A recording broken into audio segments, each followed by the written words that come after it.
Isang mapagpalang araw na naman po mga kapatid at muli tayo mag-aaral ng salita ng Diyos at ang salita ng Diyos natin pag-aaralan ating tungkukunin sa May Kawikaan, Kabanata 14, Talata 15. Ang sabi po dito, pinaniniwalaan ng mangmang ang lahat niyang mapakinggan, ngunit sinisiyasat ng may unawa ang kanyang pupuntahan. Mga kapatid, mga magulang, mga kaibigan, ito po ang salita ng Diyos. Ang papuri pagsamba ay para lamang sa Kanya. Ayan. Praise the Lord, no? So, ito yung pinasasalamatan ko kay Lord. Yung trabaho ko dito, yung second job ko, kasi na medyo relax, no? Nakakapag-aral tayo ng salita ng Diyos. Di ba? Nakakapag-nilay-nilay tayo. Nakagagawa tayo ng mga katulad nito, no? Na sa mga maiksing video ay makapahayag tayo, no, ng salita ng Diyos. At dito ay pinapakita na dahil ang Diyos ay Diyos ng karunungan, ayaw niya na ang bawat naglilingkod, ang bawat kanyang mga anak, ang bawat naniniwala at nananampalataya sa Kanya ay manatiling mangmang. No? Kasi dito pinapakita ng isang mangmang ay naniniwala, ano man ang kanyang mapakinggan, pinaniniwalaan niya agad, di ba? So hindi ganoon, kasi dapat ang bawat naglilingkod sa Diyos, tayo ay dapat nag-iisip, di ba? Kailangan nag-iisip tayo, hindi dahil napakinggan natin ay paniniwalaan natin agad, di ba? Hindi rin dahil nakikita natin ay yun na yung totoo, kasi may mga bagay na nakikita natin na akala natin yun ang totoo pero hindi. You know? Minsan may mga bagay na nakikita natin o mga bagay na hindi natin nakikita pero yun ang katotohanan, di ba? Alam naman natin sa mundong ito, marami ang mapagbalat kayo, di ba? Marami yung mga nagkukunwari, no? Hindi lahat na nakikita mong tumutulong ay talagang tumutulong, di ba? No, kasi ganoon minsan, no? Pag hindi mo pinag-isipan, kasi pag tinignan mo lang na tumutulong, no, sasabihin mo agad, mabait yan, mabuting tao yan. Kasi nagbigay, nagtulong, no? Pero kapag nag-iisip ka, doon mo malalaman na tumutulong ba talaga siya o siya yung tinutulungan, di ba? Lalo na ngayon, di ba? May mga tao kapag tumutulong, kailangan bidyuhan pa, di ba? So, nagbigay kunyari ng pera ng 500 o kaya ng 1,000. Pero siyempre, pag in-upload mo na yon sa social media at kumikita siyempre yung social media mo, baka mamaya yung 500 mo na binigay doon sa taong yun na binidyuhan mo, no, nagbuka pang kawawa, yung balik naman sa iyo, yung income mo, mas malaki naman. Di ba? So, anong nangyari? Ikaw ba talaga ang tumulong o ikaw yung tinulungan, no? Baka yung sa tingin ng tao, yung tinulungan, ikaw yung tumulong dun sa taong tinulungan mo, yun ang tingin ng tao, pero ang katotohanan, yung taong tinulungan, yun ang tumulong dun sa taong tumulong. Di ba? Kasi bakit? Kasi pinagkakitaan. Naging business na ngayon yung pagtulong, di ba? Yun ang nagiging problema ngayon. Naging business yung pagtulong. So, dito, mga kapatid, marami tayong pwedeng mapakinggan, no? Kaya minsan, katulad may napuntahan akong outreach, no? Tapos, siyempre, may mga sharing. Sabi niya, may mga tao na minsan umaalis sa gawain, no? sa isang ministry, sa isang grupo, sa isang organisasyon. Sabi niya, mostly talaga, ang ano daw, hindi magaganda yung sinasabi. Siyempre, totoo naman yon.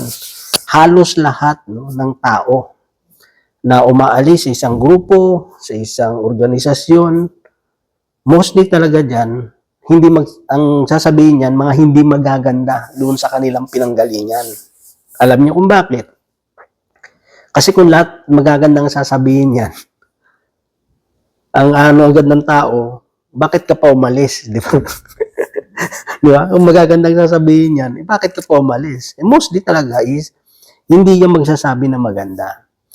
Kasi ano yan kailangan niyang magkaroon siya yung self, justification. Parang kailangan niyang sabihin yung mga masasama sa mga pinanggalingan niya para i-justify na tama yung desisyon na ginawa niya. No? So, hindi ganon. Kasi bakit? Kasi kunyari, magtayo ka ng isang grupo, tapos masasama yung sinasabi mo doon sa pinanggalingan mo, makakatayo ka nga ng grupo mo, pero tandaan natin, doon sa mga sumunod sa iyo, darating din ang time, may aalis din diyan. 'Di ba? Pag alis mo doon sa pinanggalingan mo, sasabihin mo kasi maraming mali doon. Kaya dito ngayon tinatama ko na, no? Dito sa tinayo kong grupo, itatama ko na yung pagkakamali ng pinanggalingan ko.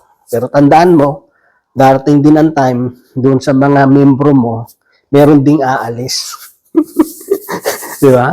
At sasabihin din na yung mga nakita nilang hindi maganda. Kaya minsan, kapag nag-iisip ka, walang perfecto kasi. No? Kaya nga kung sa paglilingkod sa Panginoon, ang sinasabi is fix your eyes unto Jesus. Ituon ang paningin mo sa Diyos. Kasi kung sa tao ka titingin, lahat na ng grupo, papasukan mo. Di ba? At lahat ng grupong pupuntahan mo, may makikita at makikita ka, may maririnig kang mali. No? Hanggang mag-decide ka na magtayo ka na ng sarili mo. No? Pag nagtayo ka na sa sarili mo, doon mo makikita ang sarili mo, yung mga pinagagawa nating nainig, nakala nating kasi ganito yung minsan eh. Minsan yung mga taong galit na galit dun sa ginagawa ng iba, bandang huli makikita mo rin sa kanila eh. No? Kinaka-copy paste mo lang eh, yung pagkakamali ng iba, bandang huli ginagawa mo rin. 'Di ba? Kalamitan ganun yan eh. Yung inaayawan mo, bandang huli, ganun ka rin eh.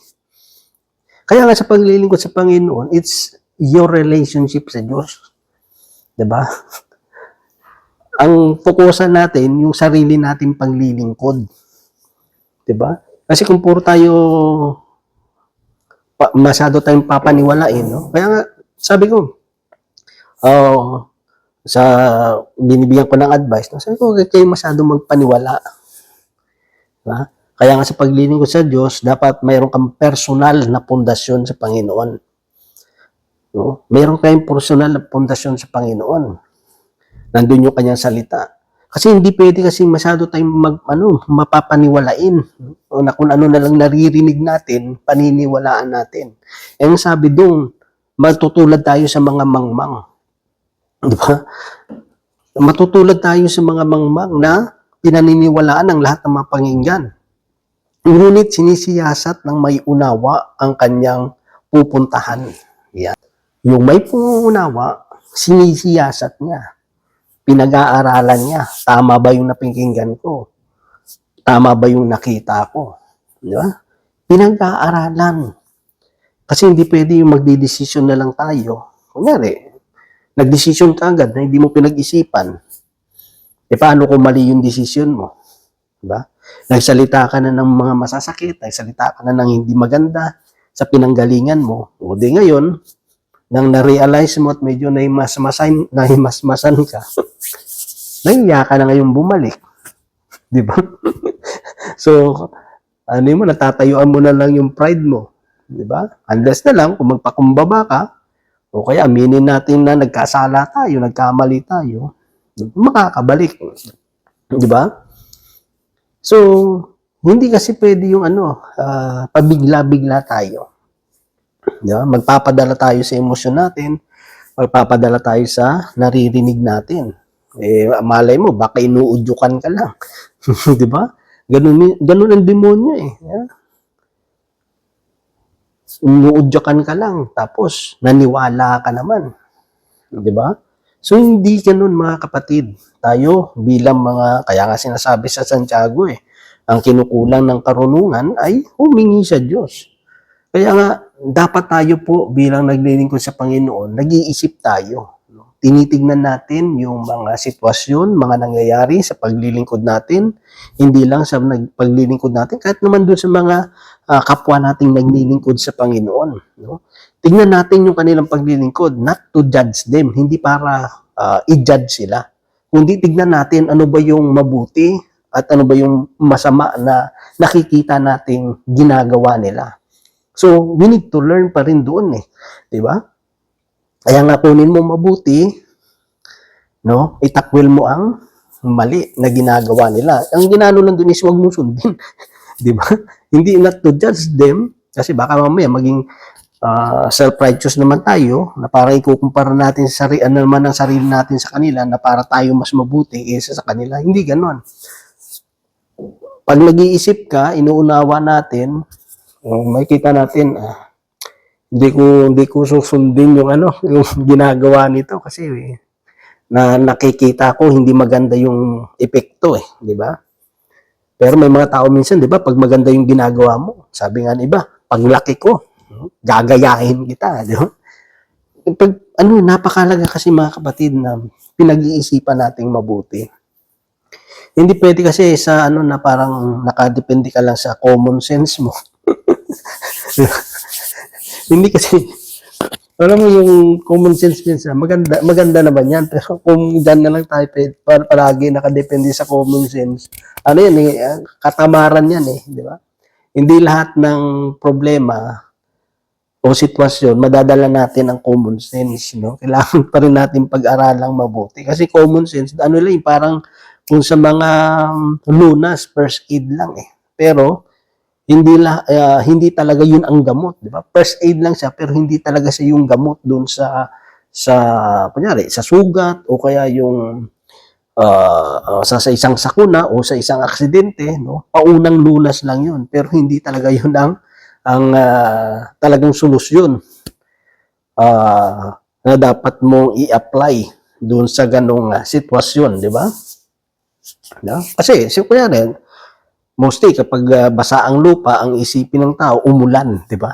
Siyempre, pag nag-iisip ka, hindi lang naman pag umuulan, nababasa ang lupa, di ba? Hindi lang man ganun, no? Kasi maraming factor di ba? Hindi ibig sabihin na may nakita kang nag-kiss is mag-asawa, di ba? Kung yung common sense mo, pag nakita mo, mag-asawa siguro yun kasi nag-kiss o kaya magkasintahan. Pero pag nag-iisip ka, nilalawakan mo, no? Bakit kaya sila nag-kiss? O baka mamaya sa kultura nila, no? Doon sa mga tao medyo social, no? Mga socialized na mga tao. Normal sa kanila yung nagki-kiss no? Sa atin, bless, di ba? Pero may mga iba naman na ganun sila, beso-beso, di ba? So, marami. Pag nag-iisip ka, mas lumalawak yung tinitignan mong picture, di ba? Hindi yung kung ano nakita mo, yun na lang agad, no? Magda-judge ka na, magko-conclude ka na yun na yun. Diba? Hindi po ganun mga kapatid. Kasi yung may pangunawa, sabi doon, sinisiyasat niya yung kanyang pupuntahan, di ba? Kung nakikita mo na walang pupuntahan yung usapan nyo, itigil nyo na. Pag nag-iisip ka, di ba? Kung alam mo na parang walang kwenta na yung pinag-uusapan niya at wala na pupuntahan, manahimik ka na, no? Umalis ka na. Di ba? Ganun lang naman yun Kung alam mo yung ginagawa mo, wala nang patutunguhang mabuti, at alam mo ganito minsan, no? Pag nag-umpisa ka sa mali, sigurado ang pupuntahan niyan mali rin, no? Kaya kung nakita mo ng mali yung start niya, wag mo na ipagpatuloy. Diba? Kung sabi ko nga doon sa sineran ko, no? Sabi ko, kunyari, nag-umpisa sila na nagtayo ng kanilang ministry o kaya ng kanilang grupo, mali na. Siyempre, mali na rin ang ending yan. No? Parang yan, sabi ko sa mathematics, pag mali yung formula mo, at anong gawin mo, no? Magtatagal ka lang, hindi mo pa rin makukuha ang tamang solusyon, ang tamang sagot, kasi nga mali yung formula na ginamit mo. Diba? So, ang taong may pangunawa, alam niya yung pupuntahan niya No, alam niya yung purpose. Alam mo yung layunin. Diba? Ano ba yung layunin mo? Pag naglilingkod ka sa Panginoon, kapag nag-iisip ka, ang layunin ko, to give glory sa Diyos, magamit ng Panginoon, maraming tao ang abutin ng salita ng Panginoon. So kung alam natin yung layunin natin, maganda yung patutunguhan natin. Diba? Kasi meron tayong ini-aim eh. Pero kung ang ini-aim natin dito, recognition, position, makilala, mabibigo tayo. Di ba? Mabibigo tayo. Kasi makikipagkompetensya tayo eh sa kapwa nating naglilingkod sa Panginoon. Pero kung alam natin yung purpose natin, ba tayo nandito, may position ka man o sa wala, tuloy lang ang laban. Ganoon lang yun eh. Di ba? Maraming paraan mga kapatid eh. No? Ang mahalaga doon kapag naunawaan mo yung bagay na ginagawa mo, binibigay mo yung puso mo dyan eh. Binibigay mo ang lahat. Alam mong hindi masasayang yung pagpapagal mo, yung effort mo, yung mga ginagawa mo. Kasi alam mo, mayroong patutunguhan, mayroong pupuntahan yung ginagawa mo. Mahirap kasi yung sabi nga si San Pablo, mahirap yung suntok sa hangin. 'Di ba? Yung suntok ka lang ng suntok. Alam mo, mas masakit yung sumusuntok ka na wala kang tinatamaan. Mas masakit po 'yun. Mas kung meron kang punching bag, no, mas magandang tumatama eh. Kaysa yung susuntok ka sa hangin lang, masakit 'yun, no? Masakit yung dito. No, masakit yan dito eh. Pag sumuntok ka na wala kang tinamaan, masakit yun. No, mapipilay ka pa nga eh. No, mas maganda pa nga may tinamaan ka kaysa wala. Di ba? So, mahirap yung gano'n, yung sa paglilingkod na para kang sumusuntok sa hangin na wala kang tinatamaan. Di ba? Kaya mamaya sa bawat suntok mo, ikaw yung tinatamaan. Di ba? Maging matalino po tayo. Diba? Huwag tayong maging katulad ng mangmang na naniniwala na lang kung ano yung mga napapakinggan, kung ano yung mga nakikita. Diba? So, yun lang mga kapatid, no? Sa ating paglilingkod, pagnilayan natin yung mga nangyayari sa paligid natin, doon sa mga naglilingkod din sa Panginoon, diba? Kung hindi man maganda yung nangyayari sa buhay nila, sa kanilang paglilingkod, hindi tayo ang dapat mag-judge dyan. Di ba? Hindi mga kapatid, ipanalangin natin na ano man yung kanilang pinagdaraanan, abutin ng Panginoon. Di ba? Yun ang yung natin, tungkulin eh. Ipanalangin, kausapin, di ba? Ipaalala sa kanila yung kanilang mga ginagawa. Kung ito'y hindi nakalooban ng Panginoon is nandun yung pag-remind, di ba? Nandun naman talaga yung mga kapatid. Kaya nga napakalaga rin, siyempre, tanggapin natin, no? Kung ano naman yung mga bagay na alam naman natin na makabubuti sa atin. Kaso minsan, pag ang tao na unahan din ng pride, minsan binabaniwala no? Kaya minsan yung karunungan, yung pangunawa, hindi dumarating sa buhay natin. Kasi bakit sinasarado natin yung ating tenga, yung ating isip, yung ating puso. Kasi ayaw nating tanggapin. Kasi minsan, sa tingin natin, dahil sa tagal na natin sa paglilingkod, is mahusay na tayo, mas magaling na tayo. Alam yung minsan, little knowledge is dangerous. No? Minsan, akala mo, mas matalino, akala mo marami ka ng alam, pero ang totoo doon, wala ka pa palang nalalaman. Di ba? Sabi nga, akala ng hangal, matalino siya. Kaso ang problema, hindi niya alam na hangal siya. No, namangmang siya. Yun ang malaking problema doon mga kapatid. So yun lang mga kapatid. At ang Diyos patuloy gumabay. Bigyan tayo ng karunungan. Huwag tayong basta-basta nagpapaniwala sa mga balita na sa mga nakikita natin. Dapat upuan natin, pagnilayan natin, ito ba ay makakabuti o hindi? Ito ba'y tama o hindi? Nakatwiran ba ito o kabaluktutan? Di ba?